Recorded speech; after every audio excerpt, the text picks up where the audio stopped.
At first glance, Plinko looks harmless, maybe even childish. But beneath the surface, it's one of the most strategic games you'll find in the online gambling space. And it's not just about luck. Every decision, from the number of rows to the risk setting you choose, impacts how much you can walk away with, or how fast your bankroll disappears. The science of Plinko isn't about predicting where a ball will land, because you can't. It's about creating safer returns by understanding the math, the variance, and the psychology that pulls players in. So let's break it down.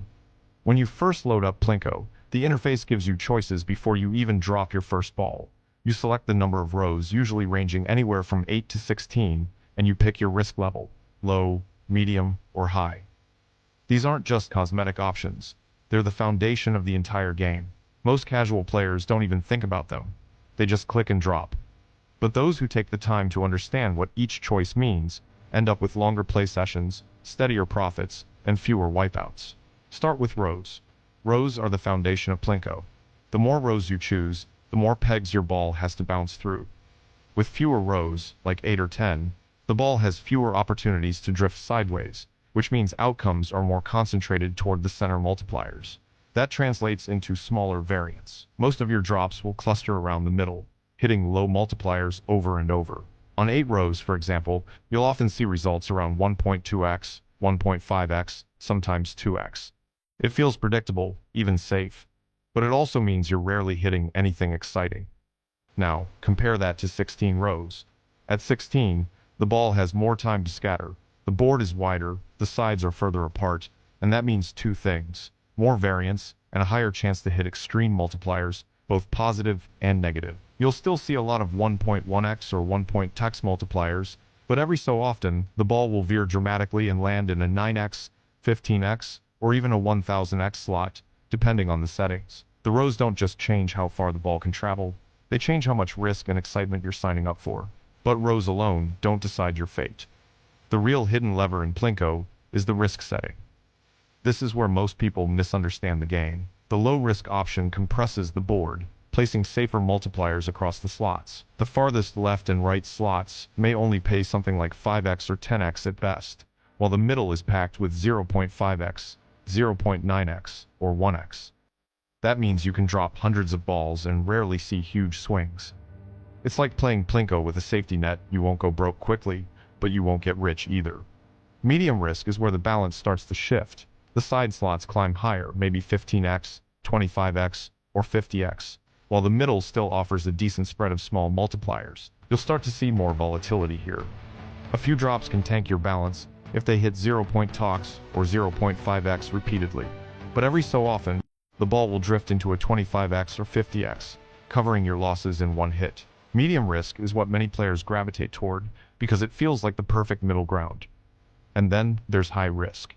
High risk is where the 100x, 500x, and even 1000x slots appear. The entire board stretches out, and suddenly, your drops feel like lottery tickets. The trade-off? Most of your results will be brutal. A streak of 0.2x or 0.5x results can drain you faster than you think, but the allure of watching that ball slowly slide into the 1000x is what keeps people glued to the screen. This is where the psychology of Plinko becomes dangerous. The game tricks your brain in ways that are subtle but powerful. Every ball drop feels unique. The sound of the ball bouncing off the pegs, the slight changes in direction, the anticipation of the final landing, it all convinces you that you're in control, even though you're not. This illusion of influence is what makes Plinko addictive. But here's where the science comes in. If you're looking to play Plinko for safer returns, not for quick jackpots, but for longer, steadier sessions, there are real strategies you can use. First, bankroll management. Too many players start with big bets and think they'll chase multipliers. That's a mistake. Plinko punishes impatience. Instead, smart players break their bankroll into small, consistent bets. Dropping 1% or 2% of your total balance per ball is the sweet spot. That way, even if you hit a streak of bad returns, you're not knocked out of the game. Second, pair rows with risk wisely. If your goal is safety, don't combine 16 rows with high risk. That's like standing in the middle of a storm and hoping you don't get struck. Instead, match low rows with low risk. For example, 10 rows on low risk gives you a board that's narrower, safer, and designed to cluster multipliers around 0.9x to 1.5x. It won't be thrilling, but it's a way to grind and preserve balance. Third, use medium risk strategically. Many players find success by running medium risk with mid-level rows, like 12 or 14. This setup gives you a chance at decent multipliers without pushing your variance into insane territory. If you're disciplined enough to stick to small bet sizes, you can stretch your playtime and occasionally cash out at a profit. But what about the drop in science? This is the most misunderstood aspect of Plinko. There are countless videos and forums where players swear they've found the perfect drop spot, the pixel on the board that increases your chance of hitting higher multipliers.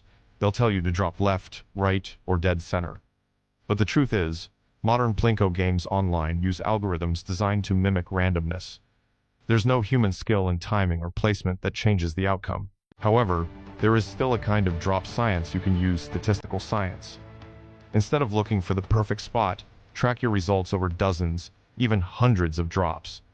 Patterns emerge not in the short term, but in the long term. You'll see the probabilities align with the design of the board: more results clustering around small multipliers, fewer drifting to the edges. Understanding this can shift your perspective. You stop chasing the impossible and start recognizing the game for what it is: a probability engine with entertainment value. There's also an emotional science to dropping. Casual players often tilt without realizing it. They lose 3 or 4 drops in a row and immediately double their bet, thinking the next one has to hit big. This is the gambler's fallacy in action.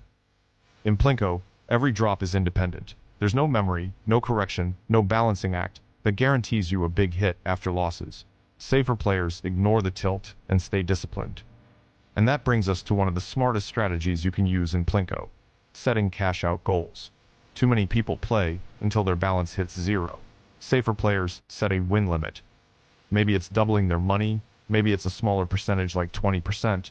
Once they hit that point, they cash out. Because the truth is, in a game like Plinko, the house edge always wins eventually. The only way to beat it is to take your profits before variance swings the other way.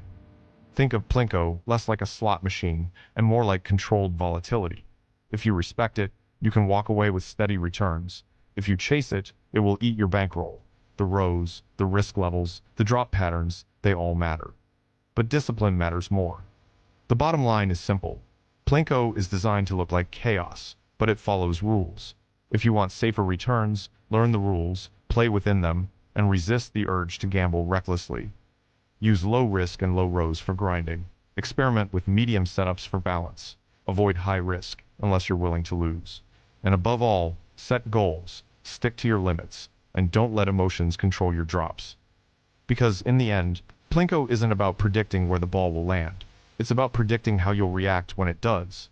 And if you found this breakdown helpful, make sure you hit that subscribe button. We've got more deep dives into casino games, strategies, and the psychology behind them. Don't miss out on the next one, because understanding the game is the first step to playing it smarter.